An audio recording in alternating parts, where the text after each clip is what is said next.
Hello students, welcome to the online lectures of Mumbai International School and Junior College. This lecture is for standard 6, subject Science, chapter Diversity in Living Things and Their Classification. Let us now begin. Geographical conditions in different regions on the earth vary. The living things inhabiting these regions try to adjust to those conditions in an attempt to survive. In the plants, there is a great diversity. Short varieties like grasses and bushes, tall trees, example coconut, submerged plants like mangroves, floating plants like lotus, and desert plants, for example cactus. There are three types of plants. Autotrophic. Plants prepare their own food by the process of photosynthesis with the help of sunlight and chlorophyll. Therefore, they are called autotrophic plants. For example, hibiscus, periwinkle, etc. The other type of plant are heterotrophic. Plants that cannot prepare their own food but use the food of other plants are heterotrophic. Example, loranthus, dodder, etc. The third part is insectivorous plants. Plants that consume insect, example pitcher plant, drosera, etc. So, why do we need classification of plants? There are three reasons to classify the plants. They are properly placed in group, identify and to understand. Properly place in the group means मतलब अगर हम किसी भी plant को classify करेंगे तो उस plant का तरीका कैसे होगा ग्रो करने का, उसके प्लांट्स में फ्रूट कौन से आते हैं, उसके फ्लावर्स कैसे होंगे, वो properly placed in the groups. Identify, हमको पता लगाना होगा कि प्लांट कौन से तरह का है, उसको हम डेजर्ट वाला प्लांट बोलेंगे या सबमर्ज प्लांट्स बोलेंगे या टॉल ट्रीज बोलेंगे, उसको कौन से कैटेगरी में डिफाइन किया जाएगा. थर्ड है how to understand the plants. जब हम अंडरस्टैंड करने की कोशिश करते हैं तो हम प्लांट के बारे में पढ़ने की कोशिश करते हैं, उसको समझने की कोशिश करते हैं. Next, we will be studying the structure of the plants. There are two types of structures, the part which is below the ground and the part which is above the ground. मतलब जो हिस्सा plant का ज़मीन के नीचे होगा उसको हम below the ground surface बोलेंगे और जो ज़मीन के ऊपर हमको नज़र आता है उसको हम लोग बोलेंगे above the ground. अब below the ground में हमारे पास में roots है, एक ही चीज़ होता है हमेशा. उसके अंदर अलग अलग टाइप ऑफ रूट्स है, वो है टैप रूट्स और दूसरा है फाइब्रस रूट्स. रूट्स का क्या इंपॉर्टेंट होता है, वो पानी जमा करेगा, वो खाना स्टोर करेगा, वो पानी और खाना जमा करके अपने पास में रखेगा और ऊपर के पार्ट्स ऑफ प्लांट्स को पहुंचाने में मदद करेगा. सॉइल को अच्छे से पकड़ के अपने आप को स्ट्रांग बना के रखेगा. और दूसरा हमारे पास में पार्ट है वो है जो ज़मीन के ऊपर हमें नज़र आता है. उसके अंदर चार अलग अलग टाइप्स हैं, stem, leaves, flower and fruits. अब स्टेम क्या करता है, वो अलग अलग ब्रांचेस को हमारे को संभालने के लिए ऑप्शन देता है. लीव्स क्या करता है, फोटोसिंथेसिस प्रोसेस को शुरू करवाता है. फ्लावर्स रिप्रोडक्शन करवाता है और फ्रूट्स हमें सीड्स देता है और हम लोग को फ्रूट्स हमारे लिए भी, ह्यूमंस के लिए भी बेनिफिशियल होता है. अब उसके अंदर अलग अलग चीज़ें हैं, टाइप्स ऑफ लीव्स है, वो है सिंपल एंड कंपाउंड, जो हम हायर स्टैंडर्ड्स में पढ़ेंगे. नेक्स्ट है हम पढ़ेंगे रूट्स के बारे में. जैसे मैंने पहले वाले स्लाइड में बता दिया था, रूट्स का काम क्या होता है, होल्डिंग द सॉइल फर्मली, मतलब सॉइल को अच्छी तरह से पकड़ के संभालना. सपोर्ट, पूरा का पूरा पेड़ एक रूट के ऊपर ही सपोर्ट पे डिपेंडेंट है. तीसरा, absorption of nutrients and water, मतलब पानी भी उसको चाहिए होता है और न्यूट्रिएंट्स जो उसे मिट्टी से मिल जाएगा. ट्रांसपोर्ट, जो भी पानी अपने पास में जमा कर लेता है वो ऊपर के पार्ट को पहुंचाने के लिए मदद करता है. और लास्ट वाला है वो है स्टोरेज, मतलब अगर जो भी पानी उसने अपने पास में जमा करके रखा है वो रूट्स के अंदर स्टोर करके रखेगा. जब अगर पानी नेक्स्ट डे या कुछ दिनों तक पानी नहीं मिलेगा तो वो उस पानी रूट्स में बचा हुआ पानी को वो इस्तेमाल कर सकता है.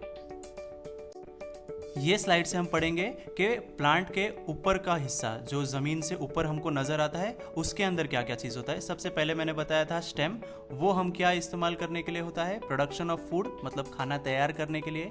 सेकंड, कंडक्शन, मतलब उस खाने को बनाकर अलग अलग जगह पे पहुंचाना और उसको संभालना, ये सारी चीज़ें. थर्ड, स्टोरेज, वो अपना स्टेम के अंदर पूरा प्लांट का खाना उसके अंदर जमा करके रखता है, इस वजह से वो थोड़ा सा मोटा भी होता है। सपोर्ट टू अदर पार्ट्स जैसे ब्रांचेस, लीफ, फ्रूट्स, इन अलग अलग चीज़ों को वो सपोर्ट देता है। और फोर्थ है, लास्ट वाला पार्ट है, वो है रिप्रोडक्शन। रिप्रोडक्शन मतलब जब हमारा पेड़ अगर दूसरी तरह से बढ़ना चाहता है या हमको सीड्स का रिक्वायरमेंट है तो वहाँ पर रिक्वायर होता है स्टेम का ऑप्शन।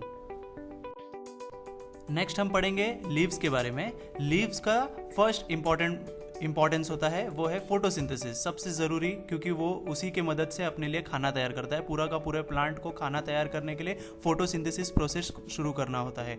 फोटोसिंथेसिस क्लोरोफिल नाम के एक चीज़ से बनता है जो लीव्स के अंदर होता है, स्टेम्स के अंदर होता है, लेकिन ज़्यादातर वो स्टीम्स लीव्स के अंदर होता है और ग्रीन कलर का होता है। इस वजह से ज़्यादातर सारे तरह के लीव्स जो होते हैं वो ग्रीन कलर का होता है। सेकंड है रेस्पिरेशन। रेस्पिरेशन मतलब हमारे प्लांट को सांस लेने के लिए एक ओपन एटमॉस्फेयर चाहिए होता है, एक ओपन रास्ता चाहिए होता है जहाँ से वो ऑक्सीजन और कार्बन डाइऑक्साइड को एक्सचेंज कर सके।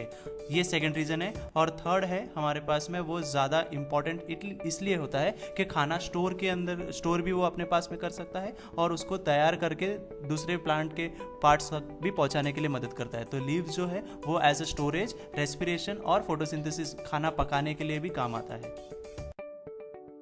नेक्स्ट हम पढ़ेंगे फ्लावर्स के बारे में। फ्लावर्स बेसिकली क्यों चाहिए होता है? ताकि वो अच्छा दिखे। दूसरा है colour and shape. Third fragrance, उसमें से खुशबू आती है। और सबसे इम्पॉर्टेंट पार्ट वो है रिप्रोडक्शन। एक प्लांट अपने स्पीशीज़ को आगे बढ़ाने के लिए रिप्रोडक्शन करता है और वो रिप्रोडक्शन का जो प्रोसेस है वो फ्लावर से शुरू होता है। The last part is fruits, जो अलग अलग शेप्स में हमको नज़र आते हैं, कलर में, टेस्ट में, हमें अलग अलग टाइप्स ऑफ फ्रूट्स मिलते हैं। नेक्स्ट उसके अंदर हमारे पास में सीड होता है, जो अगर हम लोग अपने मिट्टी में बोएंगे तो वहाँ से नया प्लांट उग सकता है। तीसरा, pods are also fruits. Pods मतलब अगर हमारे पास में कोई भी टाइप ऑफ फ्रूट है उसके अंदर सीड्स होते हैं, उसे हम पॉड्स को बोलते हैं।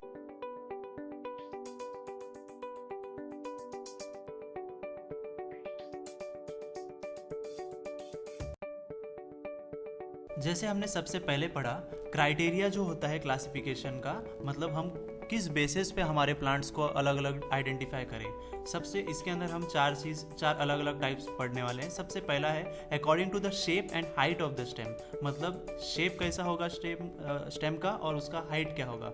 उसके अंदर भी चार अलग अलग टाइप्स ऑफ पार्ट्स हैं, tree, shrub, herb and creepers. Tree जो होता है वो यूजुअली लंबा होता है, ऊंचाई में बहुत ज़्यादा होता है, इस वजह से हम उसे ट्री कहते हैं। हम आइडेंटिफाई कर सकते हैं जो भी लंबे लंबे पेड़ होंगे उसे हम ट्री कहेंगे। सेकंड वाला है जो ज़मीन के आसपास ही ग्रो करेगा, ज़मीन से ज़्यादा ऊंचाई तक नहीं जा पाएगा, जिसका हाइट 2 से 3 मीटर ही रहेगा, उसे हम कहेंगे श्रब। तीसरा है हर्ब, जिसका हाइट 1 से 1.5 मीटर के अंदर ही रहेगा, बहुत ही छोटा सा प्लांट होता है और वो जल्दी मर भी जाता है, मतलब 1-2 साल के अंदर उसका लाइफ स्पैन भी खत्म हो जाता है। सबसे लास्ट वाला है वो है क्रीपर, जो एकदम फ्लेक्सिबल होता है, सॉफ्ट होता है, उसके स्टेम एकदम ही नाजुक होते हैं, जिसको ग्रो करने के लिए एक सपोर्ट की ज़रूरत पड़ती है। तो वैसे प्लांट जो होंगे उसे हम कहेंगे क्रीपर्स।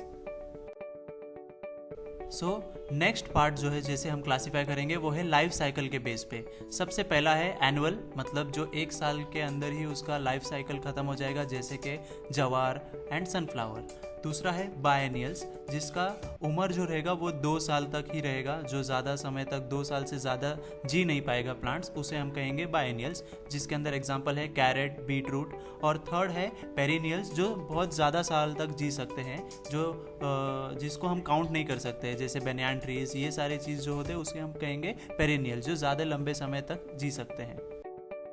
नेक्स्ट हम पढ़ेंगे अगर हमारे प्लांट्स को फ्लावर आता है या नहीं आता है। तो सबसे पहला है plants bearing flower are called flowering plants. एकदम सिंपल है, जो प्लांट्स के अंदर फ्लावर्स आएंगे उसे हम कहेंगे फ्लावरिंग प्लांट्स, जैसे रोज, सनफ्लावर, इनके पास में फ्लावर्स आते हैं, इस वजह से इन्हें कहेंगे फ्लावरिंग प्लांट्स। दूसरा है the plants which never bear any flower, मतलब वो प्लांट में कभी भी फ्लावर नहीं आएगा, जैसे एग्जाम्पल है ferns. Next way to classify the criteria of our classification of plant is habitat, मतलब हमें ये प्लांट्स कौन से जगह पे मिलेंगे। सबसे पहला है लैंड, जो प्लांट्स लैंड पे हमको नज़र आते हैं, जैसे मैंगो, जैक फ्रूट, जहाँ पे हमें इजीली लैंड पे मिल जाते हैं, उसे हम कहेंगे लैंड वाले हैबिटेट वाले प्लांट्स। दूसरा है वाटर, जहाँ आसपास पानी होगा, ज़्यादा अमाउंट में पानी हमेशा होता है, जैसे लेक, पॉन्ड, रिवर्स, उस जगह पे मिलने वाले प्लांट्स को हम कहेंगे वाटर हैबिटेट प्लांट्स। उसके अंदर भी दो अलग अलग टाइप्स है, जो है सबमर्ज, जो पूरी तरह से पानी के अंदर मिलता है, और दूसरा है फ्लोटिंग, जैसे हमारे पास में लोटस है। थर्ड वाला है वो है मार्शी प्लेसेस, जैसे कीचड़ वाले इलाकों पे, जो हमें समंदर के किनारे ज़्यादातर मिलता है, वहाँ पे कीचड़ जम जाता है, तो उसका एग्जाम्पल है मैंग्रोव्स। और सबसे लास्ट वाला है वो है डेजर्ट, रेगिस्तान में जो हमें प्लांट्स मिलता है, एग्जाम्पल कैक्टस। नेक्स्ट हम पढ़ेंगे क्लासिफिकेशन ऑफ एनिमल्स। जैसे हम लोग ने प्लांट्स के बारे में पढ़ा था, उसके अंदर अलग अलग क्राइटेरियाज थे क्लासीफाई करने के प्लांट्स को, वैसे ही हम एनिमल्स के बारे में भी पढ़ेंगे। एनिमल्स बेसिकली हम शेप्स के बारे में, उसके साइज़ के बारे में, उसके बॉडी टाइप्स के बारे में हम क्लासीफाई करते हैं। Animals have body parts like head, neck, a torso, a tail, a limb for movement. मतलब एनिमल जो है वो आसपास घूमने के लिए उसके पास में हेड है, नेक है, टेल है, ये सारी चीज़ों से वो अपना मूवमेंट तैयार कर सकता है। एनिमल्स और प्लांट्स के क्लासिफिकेशन में बेसिकली उसका आता है 4 अलग अलग टाइप्स। सबसे पहला है according to the number of cells, दूसरा है according to the vertical column, third according to the mode of reproduction, और fourth according to the habitat.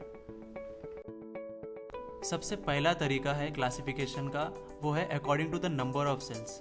Number of cells मतलब किसी भी एनिमल का जब भी फॉर्मेशन होता है, उसके शरीर में सेल्स बनते हैं। तो हमारे पास में 2 अलग अलग टाइप्स ऑफ ऑप्शन है। पहला है यूनिसेलुलर, जो पूरा का पूरा एनिमल एक ही सेल से बना हुआ होगा, और दूसरा है मल्टी सेलुलर, जो बहुत सारे नंबर ऑफ सेल्स, करोड़ों में भी हमारे पास में सेल्स हो सकते हैं। तो यूनिसेलुलर मतलब सिर्फ एक ही सेल, मल्टी सेलुलर मतलब एक से ज़्यादा नंबर ऑफ सेल्स। तो यूनिसेलुलर का एग्जांपल है अमीबा, जो बैक्टीरिया होता है वो एक ही सेल का बना हुआ होता है। मल्टी सेलुलर जैसे इंसान, क्रो, एनिमल्स, कोई भी एनिमल्स, बड़े बड़े एनिमल्स जो होते हैं उसको हम मल्टी सेलुलर एनिमल्स में डालेंगे। नेक्स्ट तरीका है वर्टिबल कॉलम। वर्टिबल कॉलम क्या होता है, जो हमारे शरीर में रीढ़ की हड्डी होती है उसे हम कहते हैं वर्टिब्रल कॉलम। तो प्लांट एनिमल्स के अंदर भी 2 अलग अलग टाइप्स ऑफ ऑप्शन होते हैं, जिनके पास में वर्टिब्रल कॉलम होते हैं, जिनके पास में वर्टिब्रल कॉलम नहीं होते हैं। जिनके पास में वर्टिब्रल कॉलम होते हैं उसे हम कहते हैं वर्टिब्रेट्स, और जिनके पास में वर्टिब्रल कॉलम नहीं होते हैं उन्हें हम कहते हैं इनवर्टिब्रेट्स। वर्टिब्रेट्स जिनके पास में होते हैं, जैसे इंसान के पास में रीढ़ की हड्डी है तो वर्टिब्रेट्स हम कहलाए जाएंगे। अगर बर्ड है उसके पास में रीढ़ की हड्डी होती है, उसको भी हम वर्टिब्रेट कहलाएंगे। इनवर्टिब्रेट्स क्या होता है, स्नेक, उसके पास में रीढ़ का हड्डी कोई कोई स्नेक्स के पास में होता है। अभी यहाँ पे एग्जांपल में वर्म्स है, वर्म्स को वर्टिब्रेट नहीं होता है। स्टारफिश, उसको भी वर्टिब्रेट कॉलम नहीं होता है, इस वजह से वो इनवर्टिब्रेट कहलाया जाएगा। The third criteria to classify the animals is the way of they reproduce. Animals which lay eggs are called oviparous. मतलब जो एनिमल्स एग्स डायरेक्टली ले करते हैं उन्हें हम कहेंगे ओविपेरस, जैसे कि बर्ड्स। दूसरा तरीका है animals which give birth to young ones are called viviparous, जैसे कि mammals. The final way to classify the animals is according to their habitat. The first one is aquatic, second amphibian, third terrestrial and fourth one is aerial. जैसे हमने पहले पढ़ा था, plants अलग अलग जगह पे हमें पाए जाते हैं, कोई पानी में, कोई ज़मीन पे, कोई क्लाइंबर्स होते हैं। जैसे हमने अलग अलग तरीका पढ़ा था, वैसे ही यहाँ पे भी एनिमल्स अलग अलग जगह पे जहाँ पाए जाएंगे उन्हें उस हिसाब से क्लासीफाई किया गया है। सबसे पहला है एक्वेटिक, जो पानी के अंदर हमें एनिमल्स मिलते हैं, जैसे फिश। दूसरा है एम्फीबियन, जो ज़मीन पे भी जिंदा रह सकते हैं और जो पानी के अंदर भी जिंदा रह सकते हैं, एग्जाम्पल फ्रॉग, स्नेक्स। तीसरा है टेरेस्ट्रियल, जो सिर्फ ज़मीन पे पाए जाते हैं, जैसे कि इंसान, एलिफेंट, हॉर्स एक्सेट्रा। और चौथा सबसे लास्ट वाला है वो है एरियल, जो हमेशा हवे पे रहते हैं, मतलब ऊंचाइयों पे रहते हैं, जैसे कि बर्ड्स या कुछ तरीके के इंसेक्ट्स।